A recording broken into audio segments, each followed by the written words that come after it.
the street image dying. We could also give a little perspective on, what kind of started this conversation, and then what we think of it.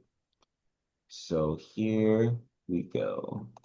I'ma say this. The streets are dead. People gonna snitch. People gonna die. People gonna end up in jail. Let's just do some real stuff. Learn day trading. Learn how to be in construction and build for real. We got all these youngsters claiming streets, claiming blocks, claiming colors, claiming sets, but nobody claiming morals, nobody claiming honor, nobody claiming pride, nobody claiming wisdom. We need the streets turn into a bunch of lost souls pulling triggers without thinking. And I keep hearing like a lot of people saying that the streets are dead, but if you ask me, I don't think it's that the streets are dead because violence still exists. I think the obsession with the streets are dead. You get what I'm saying? Because at the end of the day, people are just tired of all the destruction that it causes. I'll be completely honest with you, I don't even know how people can be so reckless with their freedom. I don't get it. But at the same time, I'm just happy that people are getting sick of the obsession. I'm just happy that people are just waking up, bro. Now, if you've been paying attention to social media the last few years, especially since the pandemic, you've probably noticed a shift. The street image doesn't hit the same way it used to.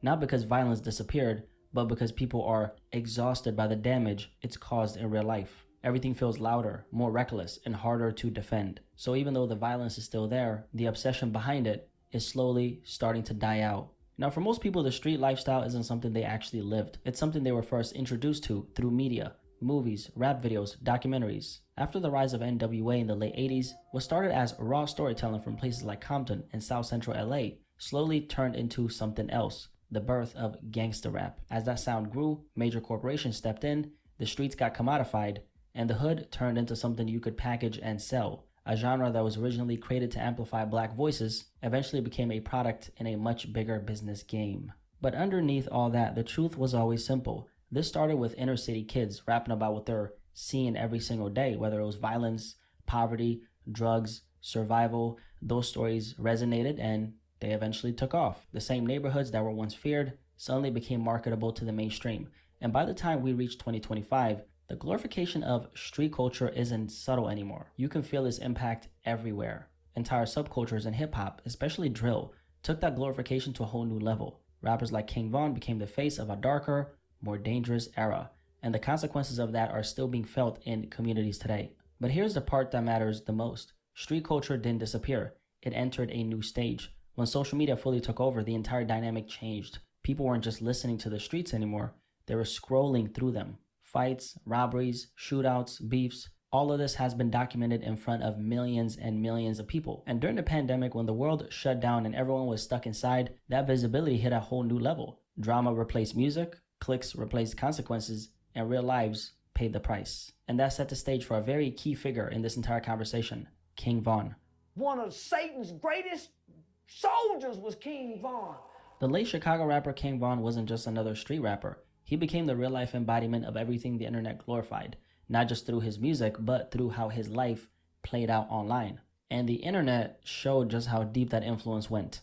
Some of you guys might remember that clip of that young boy saying he was inspired by King Von to chase his teacher with scissors. And that right there just really shows you how far the reach went. A lot of these kids weren't just listening to his music, they were internalizing the persona. And another moment that really puts this entire conversation into perspective is that IG Live, for anyone who hasn't seen it, right? It's an IG Live where King Von pulled up to the hood with Chicago rapper Lil Reese, and there's this little kid standing around him, right? And out of nowhere, he points a water gun straight at Lil Reese's head, and then Von laughs and says, "Don't shoot him in his..." When you really let this clip sink in, there is so much dysfunctional street conditioning baked into these few seconds right here. Because when you look at it, the kid wasn't trying to be funny. He was doing what he sees in his world. He didn't understand the weight behind that gesture. Because in his environment, it feels normal, except people don't do it with water guns. They do it with real ones. And that's something that people always overlook.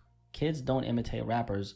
They imitate the environment that shaped the rappers. And once the internet started amplifying that environment, the so-called street image took on a life of its own. And that's where King Von became a symbol not just for the music, but for the persona the internet latched onto.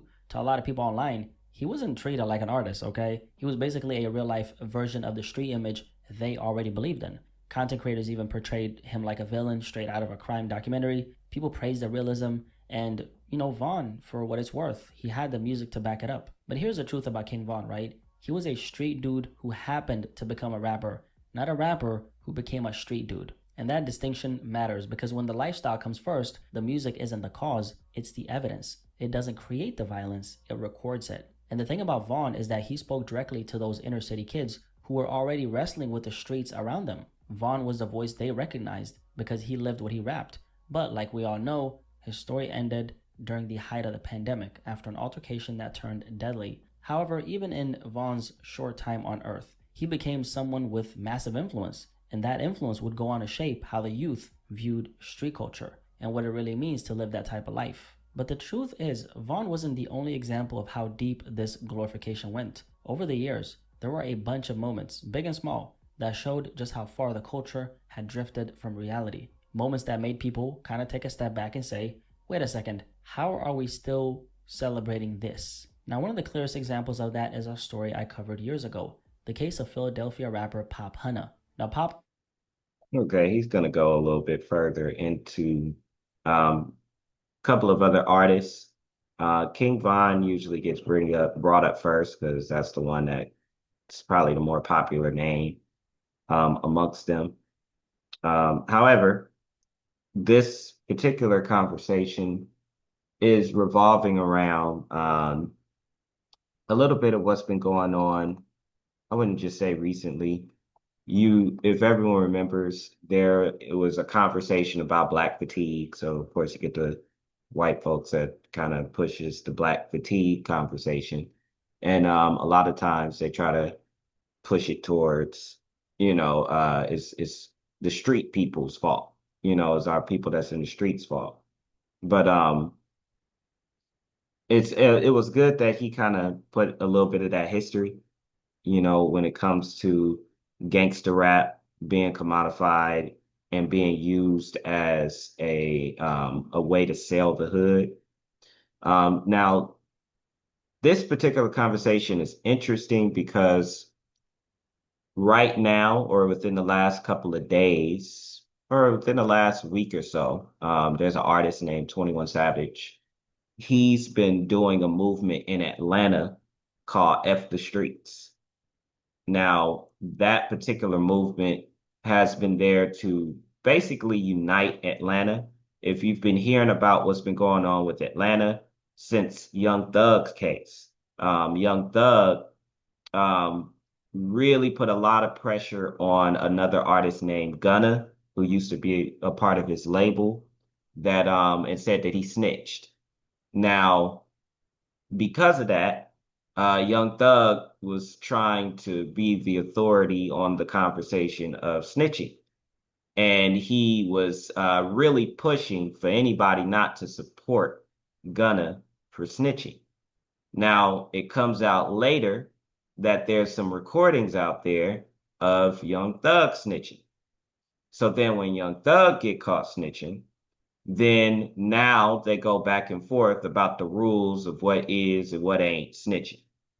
So now Atlanta has a couple of artists that are arguing over this conversation of what's going on the streets in Atlanta and what snitching is. It's an absolutely ridiculous conversation.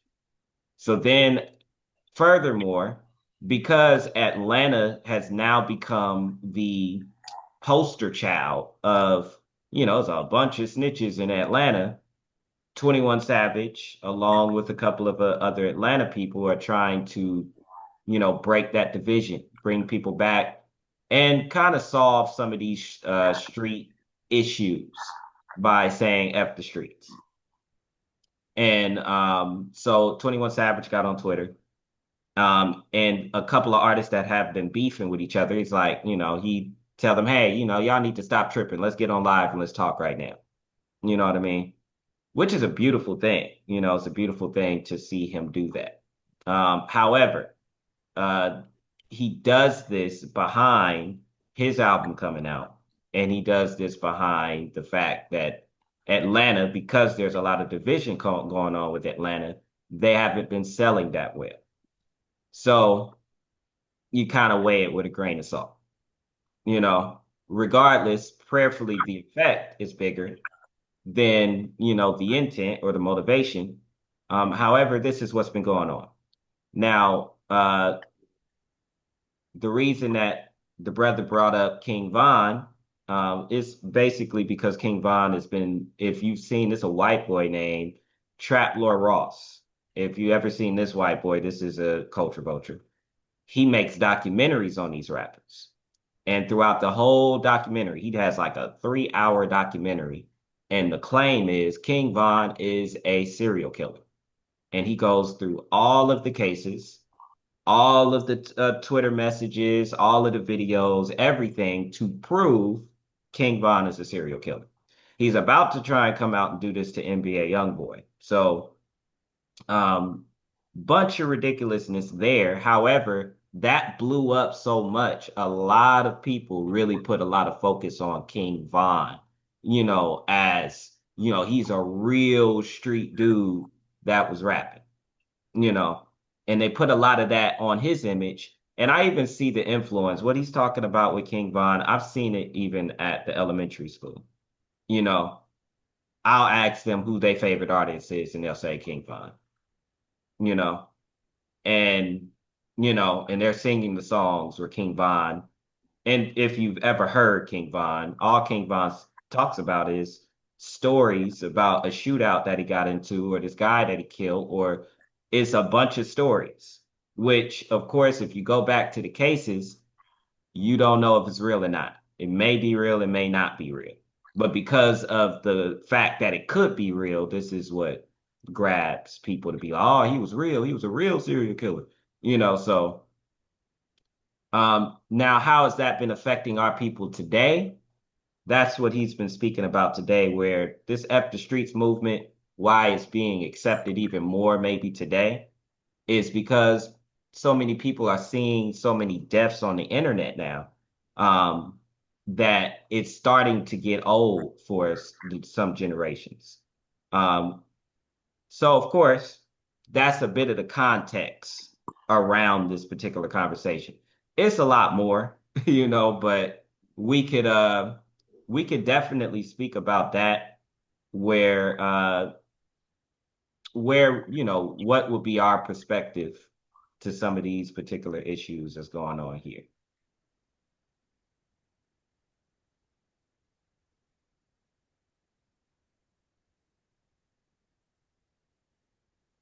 Yeah. Just when you look at the pattern, uh, the cycles of history, they, this is nothing new. They have been attempting to build the narrative. We could say more than attempting, because they successfully painted a picture of our people, from the time of their uh, being raised out of the caves and hillsides of Europe, um, that history of them, um, understanding the Holy Land, understanding themselves, venturing from the area of Europea down into the area of the East, where we had palaces, where we were living as kings. The dichotomy of that situation brought out a disgruntled, vendetta, so you see it in the Holy Quran. I want to turn your people against you. I want to reverse this narrative. The Bible says they turn things upside down, Yes, sir. so evil is now made to seem good. The good is made to seem evil. This has been their goal. It said that when they came out of the caves and hillsides of Europea, they were so frustrated that the Islamic warriors would not allow them into Mecca. Up until 17, 1800s, the early, there was no infidels could enter Mecca, period. Now you got Dubai and big hotels and all of that. No infidels can enter Mecca. So that comes from a history where no Caucasians could even enter the Holy Land, period. The Turks, or that area right there at that time, those were a tribe of warrior people before the amalgamation produced those more lighter people. And I just was looking at Istanbul today. I put some music on and just seen a walkthrough, and the city is beautiful, and restaurants and all of that, and full of white people. I think I've seen maybe 2 black people. But in the ancient time, that was a black region, and those black warriors, they were referred to as the Flaming Sword. They kept Europeans from coming down in the Holy Land, and the Europeans got so angry that they would grab the buzzards on the hillsides there, and they would wring their necks. And this is why they used the turkey now, which is a buzzard. They use that to symbolize that they finally got out of, they thought the world was flat. They finally got out of that being locked in the East, And so they commemorate with a buzzard, and they named the buzzard after the country Turkey. Now, why did you name that buzzard after a country? The country was named Turkey long before you renamed this buzzard.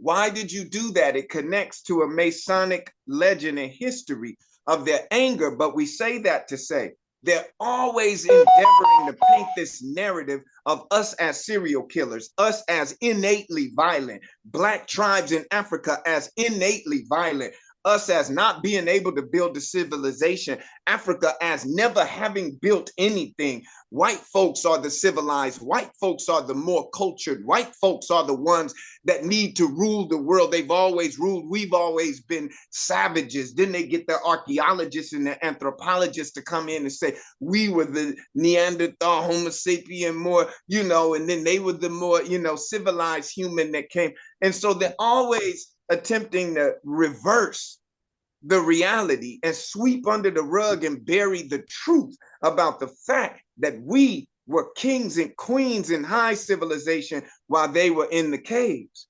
And we, our nation, our scientists allowed them to rule for a season that we called the 6-day Genesis. And on the Sabbath, we would bring in Messiah, Mahdi, Christ. And this person would come, and it was the Europeans in every one of those cases who opposed that person, attempted to kill him, and then plagiarize those histories. And then paint Jesus as white, paint Moses as white. But all of this is to say, we're just seeing a rehash of that. They've been doing that for thousands of years. There's nothing new about them attempting to paint us as serial killers. And we just take this thing of their understanding of gangster rap and what a gangster is. The name warrior and gangster, the difference between the terms warrior, soldier, and gangster.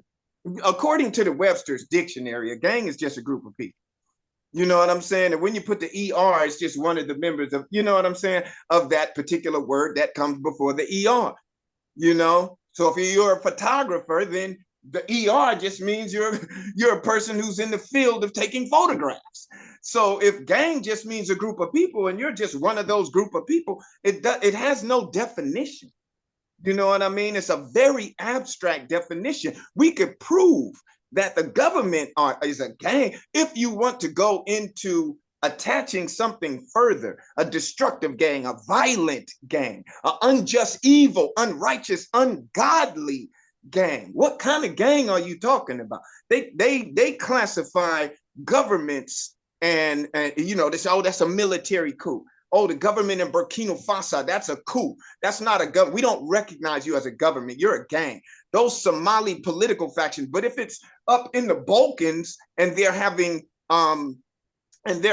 governmental clashes, they say, oh, the government of Kyrgyzstan is fighting the government. These are small countries just like in Africa. But in Africa, you call them warlords.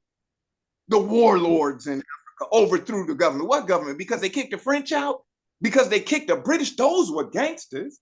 Those were unjust, ungodly, evil groups of people that came in. And so this misclassification, and then they turn around, and after they strip us of the knowledge of ourselves, of our history, of our God, of our lineage, then they are the ones that shove down our throat these negative images that we mimic. So who's the serial killer? Trump is a serial killer. George Bush is a serial killer. Don't let us bring up the number of lives. It is a drop in a bucket. How dare you? I'm trying to point out one little American so-called Negro who is deceived and raised up. That's made in America. He ain't even got no original man name. He don't know nothing about his culture, about his people, about his God because of your ancestors and what they did to our people.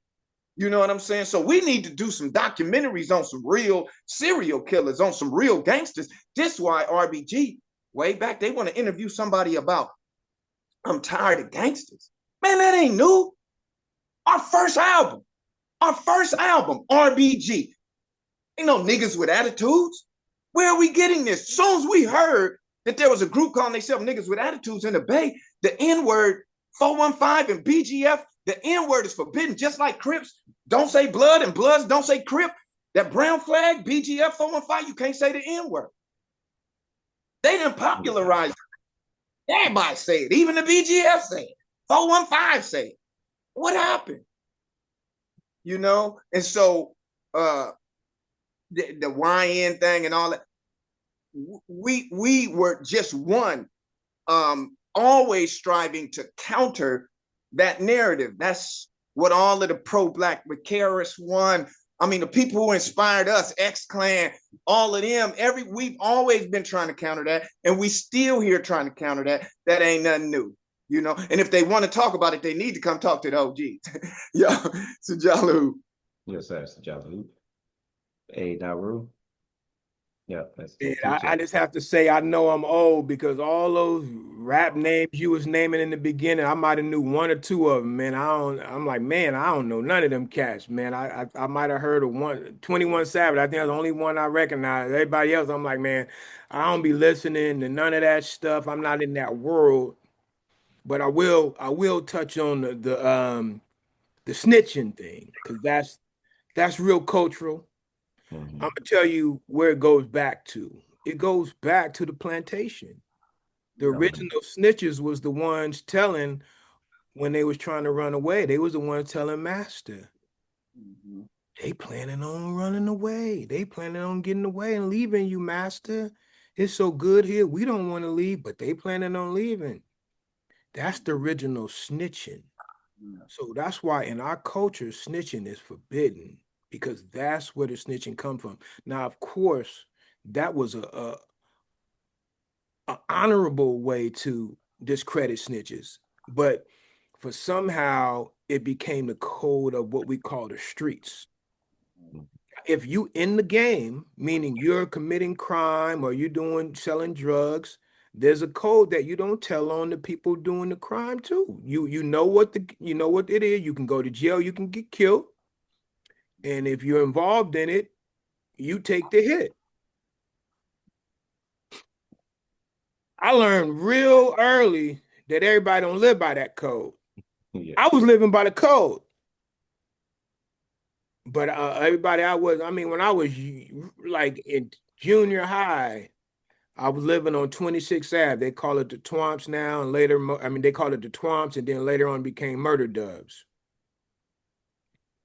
I had people on my block. Well, it's because you live on the block, you affiliated. Mm-hmm. It don't matter.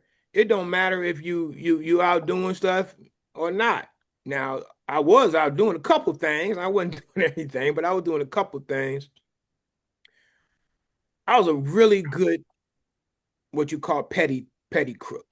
I can go in any store, steal anything, because I was a nerd type of dude. I dressed like a nerd. I can go in there and steal everything on the list and come out with it and boom, boom, boom. And everybody knew, like, man, that cat, he can do it. Because I go in, I don't have no fear. I be talking to him and have it right in my pocket, right in my pants leg. So back then I had went to the I think it was like a Walgreens. No, it was some other. It was like a big store down on Fruit East 14. I forgot. It was one of them department stores. I had got a flat in my tire. Went to go get an inner tube. Went with two of the boys on the block.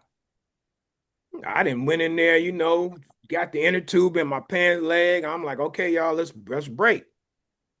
They didn't want to leave right away. I'm outside waiting for these fools. Next thing I know, they looking around the corner, calling me back. I said, what? For what, bro? No, let's go. No, come on back, man. We got to show you something. Soon as I get over there, it's a security guard holding them by their jackets. I can't see him. They snitched. They snitched on me. Now I would have never snitched on them. I just would have took the hit, like, okay, I got caught. Yeah. That's what made me like, oh, these cats ain't, they ain't no real whatever you call it, gangsters and all that. They snitches. I don't trust these cats. That's what made me start being solo. I don't trust nobody. If I do something, ain't nobody gonna know about it. I ain't telling nobody, and I ain't taking nobody with me. But I'm gonna say a lot of these cats that say they not snitches, man, when the S hit the fan and they faced with a dilemma, like they gotta do some time because the dude had told them unless they call me back, they was going to jail. Because they knew I had got it. They had me on camera, but I was gone. So yeah, I had to, they called my mom, everything. My mom was so embarrassed and all that stuff. It was a bad look, but it made me realize, man, these cats ain't my friends, man. They don't care nothing about me. They just care about themselves. So this whole snitching culture, though, man, is so thick. I was just listening. Y'all, I know, Answer, you remember Shine from back in the day. And I don't know, Answer, one if you remember Shine. That whole thing that went down when with the shooting with Puffy, when J-Lo was with him. And he knew he didn't shoot nobody. He didn't snitch, though. He went and did 10 years. Got deported back to Belize, where he was from. Thought he was going to be free, had to finish all the time out there. But he didn't snitch. He said, man, I knew what I was into when I got into this game. I'm out here doing this, and I knew what the consequences was. Now, Puffy was a snitch. Lying, bringing witnesses, to tell on dude and get him. But Shine, even after all that, when he got out, he still like, man, he still went and did something with Puffy. Like they did a little thing. But right now, that brother is running he was member of parliament in Belize and is running to be the I guess the prime minister of Belize. Sharp brother, man. Went in and got, a lot of knowledge. He said he's not religious, but he does. He said he went to is it not Mecca? What Jerusalem? He said he stayed in Jerusalem for 2 years to learn, turn his life around. He said he's not perfect, but so the thuggiest of thuggiest people, man, can get turned around and change their life. Every day is an opportunity to change. So if this 21 Savage cat is really real about what he's talking about, and it's not just for Instagram or social media cloud, but if he's really trying to turn things around, we'll see the proof will be in the pudding, as they say. It'll come out. I remember when the Bloods and Crips was talking about all this unity and uniting, and they still back to warring right now. It didn't last. It didn't last because you have to understand we're in a capitalistic system and money rules everything around us. Like Wu-Tang said, cream, get the money. That's what we got to have the money to survive out here. They don't just let you have a land and grow your own food and everything. No, they pay. You have to pay taxes on it, all that. But when those folks came here and took the land, wasn't no taxes. They came and took the native land, took our people, made them slaves, free labor over 400 years, never repaid. And now they sitting up here talking about illegal immigrants. Yeah. Like I say, man, it's like a psychological like disposition that's just almost unfathomable to believe that they're passing this on to their children, and then they want to erase the history of what happened. Oh, it's making our children feel bad to be white. We don't want to talk about that. No, y'all don't want to talk about because y'all did your ancestors did horrible things, and your children need to know that your ancestors' whole thing. So maybe they won't do that. Maybe they'll say, no, I go to school with these black people cool. We like their music, man. They cool. We don't look at them like that, and we as what we call so-called black people, we sometimes forget that a lot of us had that European blood in us. Let's not forget that. Our ancestors were raped, man. Look at our skin color, man. We ain't blue black.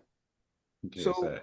we got some of that in us too. We gotta always remember that we're not the pure original source that came from the motherland, man.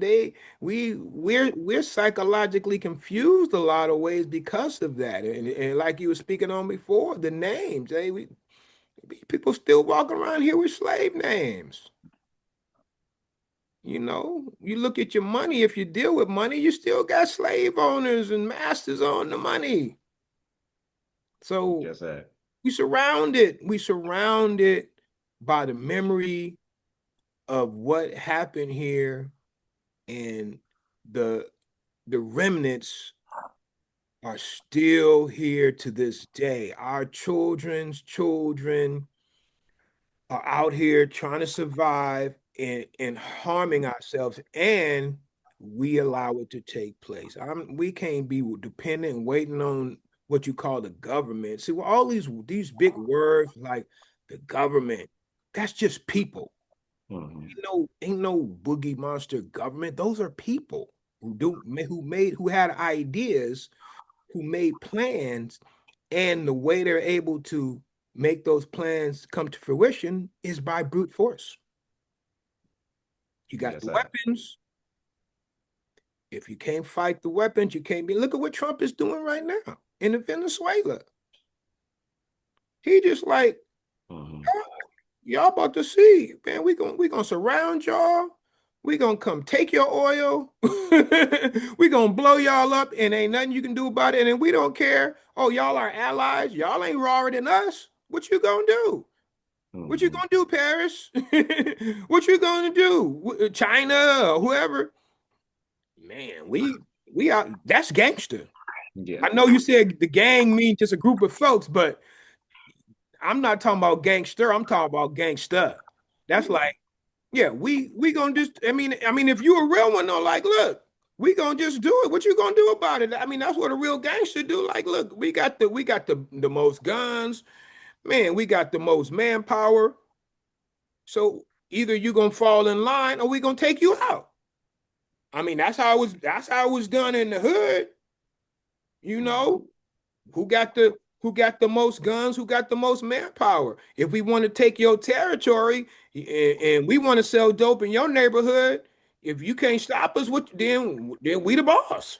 So we just seeing it like Ansel was saying before on a larger scale. That's just really how it is. So it's all a microcosm of what's happening in the real world. On a small level, man, they don't care about our people getting killed, man. They don't care about, and the sadder part is a lot of us don't care. We turn our heads. See, when I grew up, all the OGs on the block had a rifle. All my uncles and grandfathers and them had rifles, shotgun. They was hunters. They came from Louisiana. They used to hunt deer. All had a rifle with a scope.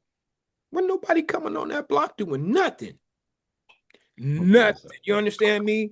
If you thought you was gonna come on the block, man, everybody knew everybody on the block. Yeah, you better think again. There wasn't none of that. You can't sell no dope on this block. You ain't doing nothing over here. You better go somewhere else where they ain't organized and ain't together. But when crack cocaine came, and I'll stop soon, that destroyed our community. Yes, sir. It turned mother against brother, against sister, against friend, or father, wife, husband. That crack cocaine, I seen it with my own eyes. I seen the whole shift, man. It destroyed everything. We stopped letting our kids go outside because people were shooting over who could sell the dope in the neighborhood. It really destroyed like nothing else. Even heroin didn't destroy the neighborhood like crack cocaine did, because it was super accessible, super easy to make. From what I understand, I never made any, but it was super easy to make, from what I understand, and they sold it cheap. Yeah. And I mean, people in the beginning didn't realize how addictive it was because it was such an incredible high that everybody wanted to try it. They didn't realize what it's going to do to the community. And we're still seeing the ramifications of that to this day. Mm-hmm. Even though crack cocaine is not the drug of choice right now.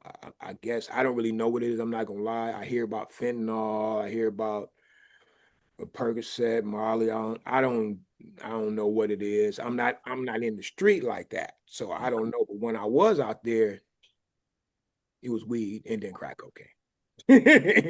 Yeah. I'll stop there and let y'all speak on it. Yep. Yep. Those are some powerful degrees, very necessary. That's why we got to have the OGs on the line to really, give that history. Because, a lot of us will hear about it, but a lot of us wasn't there. Um, we had did a whole, I have the audio for a whole lyrical video essay just on gangs, you know. And throughout that time, we had studied, like, where did these words come from? Just the word snitch, like that's a Germanic word that comes from Germany. That in the 1700s, that's a word that they started using. And then, of course, as they started migrating over here, that's how that word gets over here to America. So, of course, like Naru said, our origins for why we wouldn't, necessarily tell on our own people trying to get free, that's different from these white gangsters who established it as a code. They had a particular code they called Omerta, and that was no snitching, no women and children. You know, it was supposed to be a code that they would be able to keep between the different families because, you get into this whole thing with gangsters, it's the family and associates, and there's a whole bunch of names for whatever they call it. Are you talking But about the Italian mob that you talking yeah. about? Okay. hmm and when you get into that whole history, it's ridiculous, right? But they all have their codes, and snitching was a part of that. And then, of course, if you did get caught snitching, according to the Italian mob or according to the mafia, you then would have to be dealt with by that family.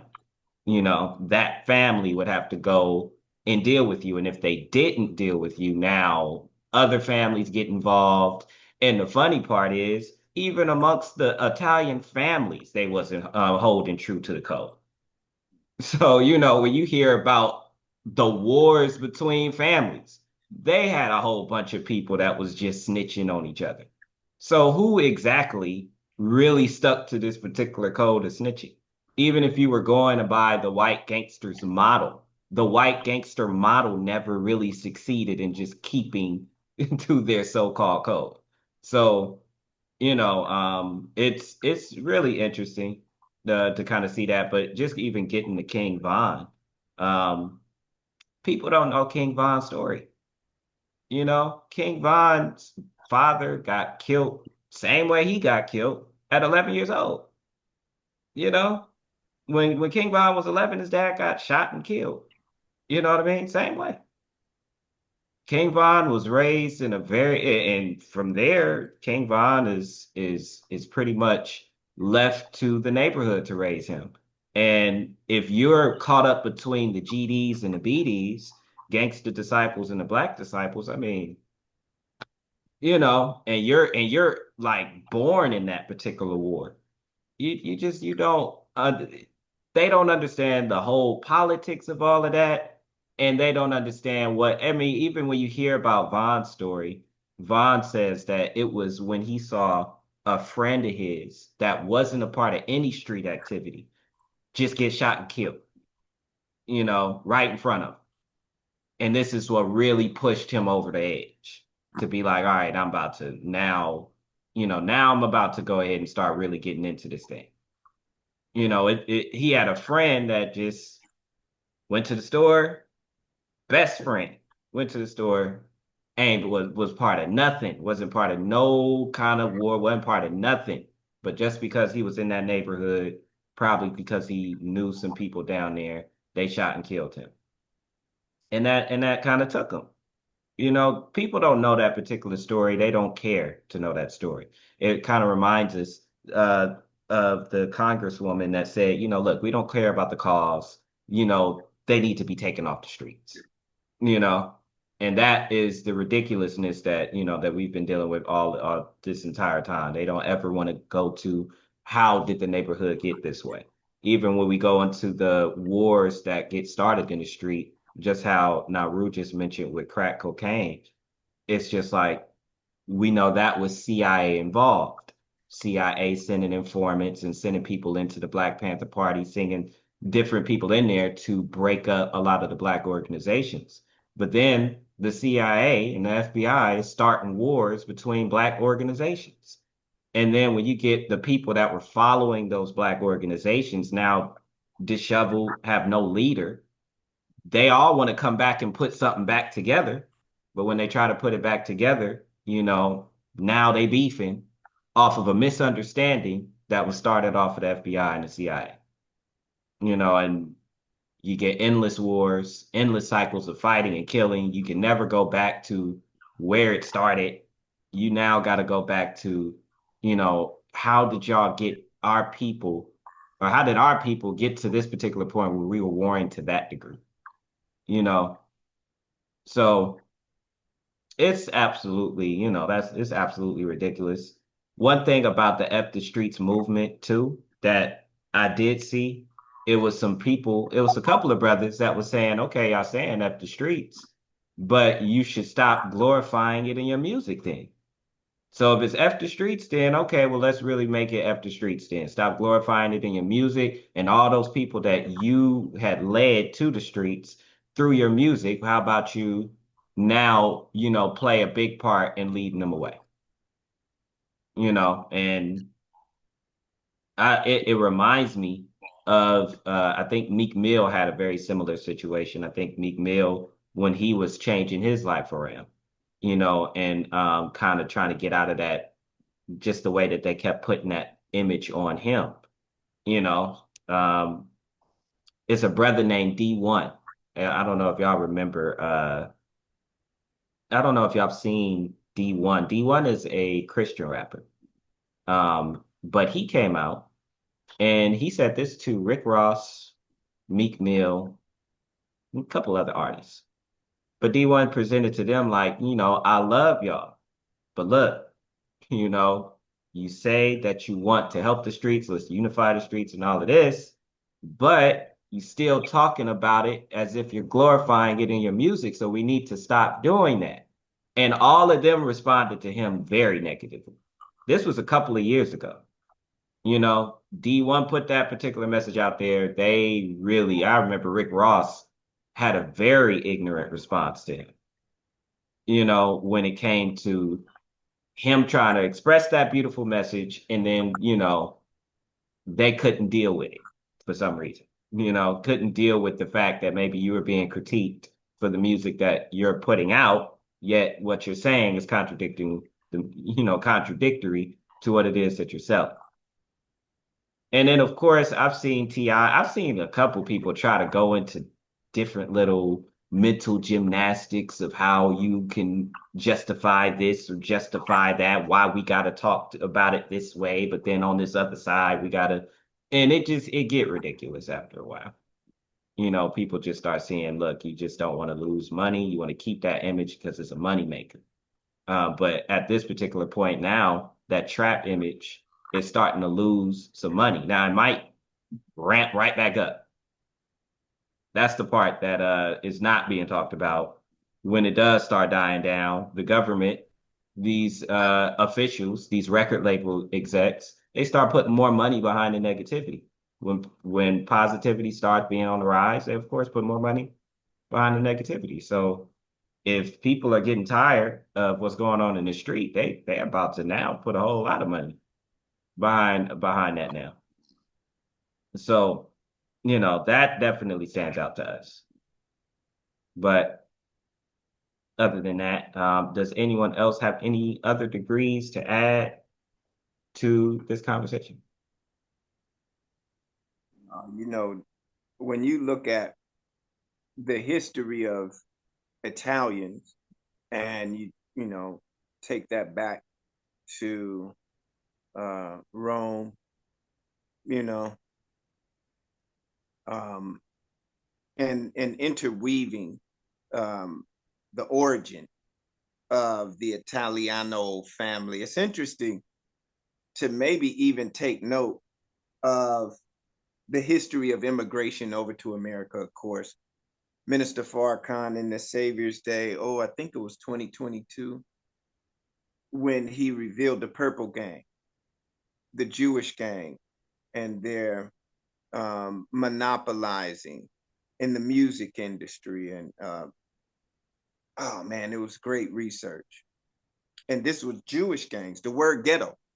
Yes, Where sir. do we, you know, and so the various early immigrants in America coming through Easter Island and, you know, America a melting pot. And then you have us, we're not immigrants. We didn't desire to come here. They kidnapped us and brought us here. We were fine where we're at. So it's a bit of a difference. But once we all get over here trying to survive, there's a similarity, but there's a vast difference as well. Um, and yeah, you know, looking at the similarity of the Holy Land, everything, all of it is going to trace back to a root, and that root is going to be God and the scientists. What took place in the East to divide up the land, divide the people, why the yellow people went here to this kind. If everyone originated in one area and as they migrated out and how they interacted with each other in the ancient world, according to codes, no code means abstract. We used to say in the street, man, what part of the game is this? But what's the game? Where Yes, do sir. we have in Italiano, mafioso, or whatever? They have codes that come from a long line of family traditions that originated up in the survival of their people through military impositions and through religious things of that nature. You'll find religion deeply interwoven in the gangs that stormed the White House. These are, for the Yes, sir. most part, referring to themselves as Christian nationalists. And so you'll see religion deeply interwoven in that. Even in some of the Indian or Mexican so-called mafias, you see this deep thing where they're like, oh, that's Diablo, you know, and they like, what? They really worshiping, you know, what do they refer to that? The white man may call it Diablo, they may call it something else, but they may, in their own way, see themselves as opposing what's taking place over there now. Trump coming over and taking oil. You had Hugo Chavez before Maduro saying Trump is the devil. So right at the United Nations referred to him as the devil. That's a religious classification. You're not looking at him as a political opposition. This is diabolically religious. Yes, You sir. can't escape it. At the root of that, the government's form and all of that around the religious ideologies, you could remove it. It's still there. You just took the name off it because people are originated on these concepts of an originator and their understanding of each other and everything. You know, this is why you see, like Naru said, they don't want us to learn about the evil they've done in the past. That's not so much. They was never teaching it to their children. They wasn't. That's for. They don't want us to wake up. They Yes, ain't sir. making my little white children feel bad. Your little white children ain't feeling no worse than they were. Matter of fact, I like it. Do it. Stop. Don't show them none of that. Let's see if they still evil. That'll prove that the evil is in their blood. The evil is in their nature. You know, it's in their nature. We've been knew about the evil you did to us. We've been knew that you've been slaving us. We've been knew all that, and we still love you. We still keep forgiving you because our nature is righteous. You Yes, ain't sir. been no little white babies about all the evil you did, and they still do evil. They not doing evil because you got to teach them. It's in their nature. You still doing the same things. You talk about, oh, that was the past. You still doing the same thing. What you're doing and you still do the same thing. It's in your nature. And that's the good part about it, to see when will people wake up. I'm tired of the streets. What's the street? You using an abstract term. What is the street? You saying you of ignorance? You tired of the ignorance that white people have perpetuated on our people that we've fallen victim to? What are you saying when you say you tired of the streets? You don't even know what you tired of then, because you're not really identified. You know what I'm saying? And so you need some help to get some definition. And that's where you should, if you're getting so tired, you should go to those who have been working and working and working for decades, centuries, and millenniums to get the word to you.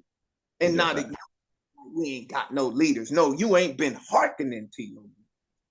You know, they've been telling you that this, and so if you don't get this baton passed to you, yeah, you wake up and you want to fight. We just went to the mosque yesterday, Sunday, and we could see this is an era where you think that these youth, just like we don't know the new rappers, these youth don't know the leaders. They don't know the history. And they got to go on the internet and get that, and the algorithm keep them from that. So a lot of them know it, they ain't interested in it. And this is why education becomes so, we want to make this re-education, because all of the efforts to unite our people, all of the efforts to fight this, man, if we got to wait till we get weapons and get enough guns to fight the white man, it's going to be a long night. We need some divine intervention. These white folks mastered the art of war, mastered the art of deception. For millenniums, they have subjugated our people. It's going to be a long night if we got to wait till we get enough weaponry. This is why our ancient forefathers who told us this was going to happen before it happened.